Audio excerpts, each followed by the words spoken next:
अगर आपके बच्चे में ये 3 साइंस हैं तो इस वीडियो को स्किप मत करें। नंबर 1, क्या आपके बच्चे को सिटिंग मेंटेन करने में डिफ़िकल्टी आती है और वो कॉन्स्टेंटली अपनी बॉडी पोजीशन को चेंज करता रहता है। नंबर 2, क्या आपके बच्चे को कॉन्स्टेंटली मूवमेंट चाहिए होती है, जंपिंग, बाउंसिंग, स्पिनिंग या फिर रनिंग। नंबर 3, क्या आपके बच्चे को बैलेंस मेंटेन करने, पोस्चर कंट्रोल करने या फिर कोऑर्डिनेटेड मूवमेंट करने में डिफ़िकल्टी होती है। अगर आपके बच्चे में इनमें से कोई भी साइंस मौजूद हैं तो इस वीडियो को ज़रूर देखें। अस्सलाम वालेकुम everyone, my name is Ayman Khan and I am occupational therapist. Stay till the end because today I will show you 8 different ways in which a gym ball can be used as a purposeful OT activity. Therapy ball का correct size choose करना बहुत important होता है। बच्चे के feet floor पर flat, नीज around 90 degrees, pelvis stable और posture upright होना चाहिए। बॉल टू स्मॉल और टू लार्ज, ये दोनों सूरतों में बैलेंस और पोस्चर को इफेक्ट कर सकती है। इस इमेज को देखकर पेरेंट्स इजीली बच्चे की एज और उसकी हाइट के हिसाब से बॉल सेलेक्ट कर सकते हैं। राइट साइज बॉल से बच्चे को कंफर्टेबल पोस्चर, बेटर बैलेंस और सेफ पार्टिसिपेशन मिलती है। सबसे पहली एक्टिविटी है prone over the gym ball. बच्चा इंडिपेंडेंटली जिम बॉल पर अपना बैलेंस मेंटेन कर रहा है without using his hand for floor support. इस पोजीशन में बच्चे को ट्रंक स्टेबिलिटी, पोस्चरल कंट्रोल और बैलेंस रिएक्शंस को कंटिन्यूसली मेंटेन करना होता है।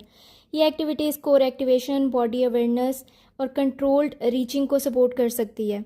यहाँ हमारा गोल हैंड के सपोर्ट के बिना स्टेबल पोस्चर मेंटेन करना वाइल रीचिंग एंड प्लेइंग। बच्चे की एबिलिटी के अकॉर्डिंग 20 से 30 सेकेंड होल्ड में 3 से 5 रेपिटेशन से स्टार्ट करें with a very short rest in between. अगर आपका बच्चा पोस्चर को इजीली मेंटेन करता है तो आप ग्रेजुअली ड्यूरेशन को भी इंक्रीज़ कर सकती हैं। मेरी सेकेंड एक्टिविटी है prone hold on the gym ball. बच्चों को टमी डाउन पोजीशन में जिम बॉल पर केयरफुली पोजीशन करें। एक्टिविटी का मेन गोल स्टैटिक पोजीशन में बॉडी कंट्रोल और पोस्चरल स्टेबिलिटी इंप्रूव करना होता है। जब बच्चा पोजीशन को होल्ड करता है तो उसे ट्रंक, शोल्डर और कोर्स को एक्टिवली इंगेज करना पड़ता है। ये activity shoulder stability, postural endurance, balance और बॉडी अवेयरनेस को सपोर्ट करती है। आप 5 से 10 सेकेंड्स में 3 से 5 रेपिटेशंस स्टार्ट कर सकते हैं, लेकिन अगर आपके बच्चे का पोस्चर, उसका कंट्रोल, उसका बैलेंस बेहतर है तो आप ग्रेजुअली टाइम को इंक्रीज़ भी कर सकते हैं। पेरेंट्स हमेशा याद रखें कि क्वालिटी ऑफ पोस्चर को हमेशा ड्यूरेशन से प्रायोरिटी दिया करें। Third activity is supine over the gym ball.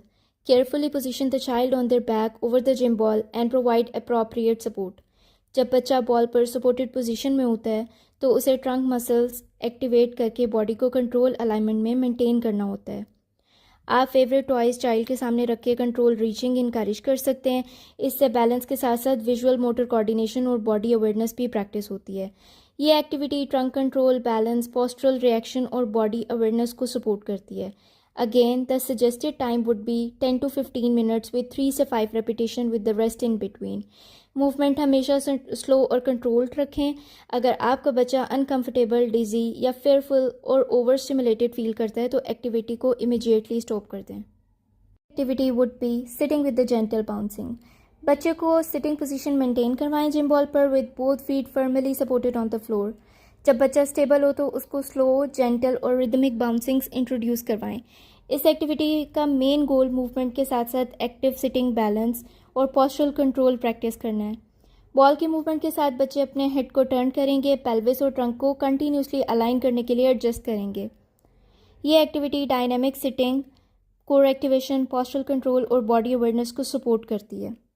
आपके बच्चे को फ्रीक्वेंटली मूवमेंट्स की नीड होती है तो ये स्ट्रक्चर बाउंसिंग उस मूवमेंट के पर्पस को ऑर्गेनाइज एक्टिविटी में चैनल करने की अपॉर्चुनिटी दे सकती है।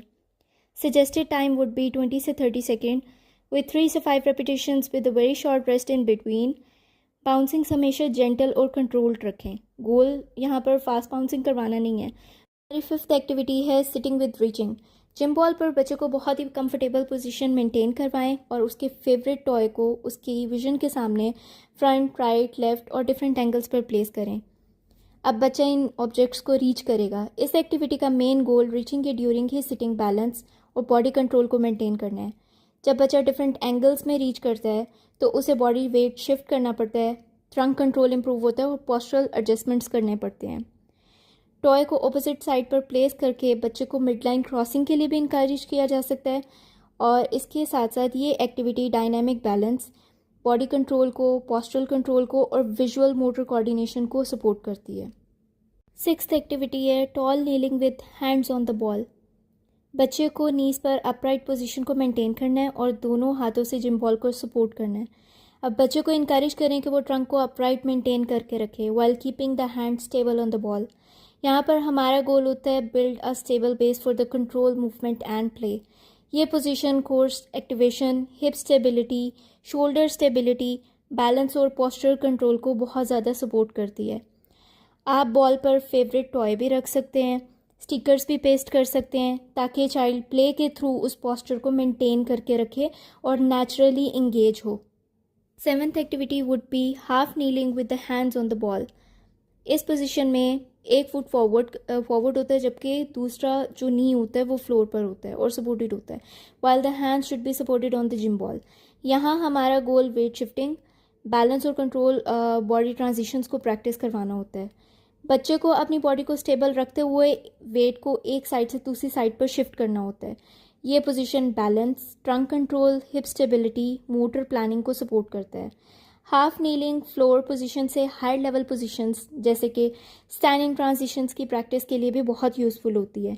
आप रीचिंग या सिंपल प्ले एक्टिविटीज़ करके भी इस पोजीशन को बहुत ज़्यादा फंक्शनल और पर्पसफुल बना सकते हैं जिससे बच्चा इंजॉय भी करेगा और आपके साथ ऑपरेट करेगा। And finally we have standing with hands on the gym ball. ये activity standing balance, lower limb stability, postural control, weight shifting और बॉडी अवेयरनेस को सपोर्ट करती है। आप टॉय को थोड़ा साइड पर रख के बच्चे को रीच करने के लिए भी इनकरेज कर सकते हैं ताकि स्टैंडिंग बैलेंस और फंक्शनल रीचिंग दोनों एक साथ प्रैक्टिस हो सकें। याद रखें कि स्टार्ट करना ईजीएस्ट पोजीशन से, बच्चे को सपोर्ट प्रोवाइड करनी है अगर उसको ज़रूरत है और ग्रेजुअली अपनी जो है वो चैलेंजेस को इंक्रीज़ करना है उसके कंट्रोल को इम्प्रूव करने के लिए। आज हमने सीखा कि जिम बॉल सिर्फ बाउंसिंग के लिए नहीं होती। राइट थेराप्यूटिक अप्रोच के साथ हम इसे core strength, balance, coordination, postural control, body awareness और सेंसरी रेगुलेशन जैसे फंक्शनल मूवमेंट्स को सपोर्ट करने के लिए भी यूज़ कर सकते हैं। हर बच्चे का लेवल डिफरेंट होता है, हर बच्चे का सेंसरी इनपुट को रिस्पॉन्ड करने का तरीका भी डिफरेंट होता है, इसलिए एक्टिविटीज़ की पोजीशन, इंटेंसिटी, ड्यूरेशन और लेवल ऑफ सपोर्ट को इंडिविजुअल की नीड्स के अकॉर्डिंग प्लान किया करें। और जिम बॉल एक्सरसाइजेस में आपको सुपरविजन देनी और सेफ्टी का ख्याल रखना बहुत ज़रूरी होता है। अगर आपको ये वीडियो हेल्पफुल लगी है तो इसे सेव करें और किसी पेरेंट्स के साथ शेयर करें जिसको अपने बच्चे के लिए पर्पसफुल मूवमेंट्स और एक्टिविटीज़ करवाने की ज़रूरत होती है और जो सेंटर्स में बहुत एक्सपेंसिव थेरेपीज़ को अफोर्ड नहीं कर सकते। मैं हूँ Aiman Khan, an occupational therapist. Follow me for more occupational therapy tips and don't forget to like, subscribe and share my channel. See you next time. अल्लाह हाफिज़।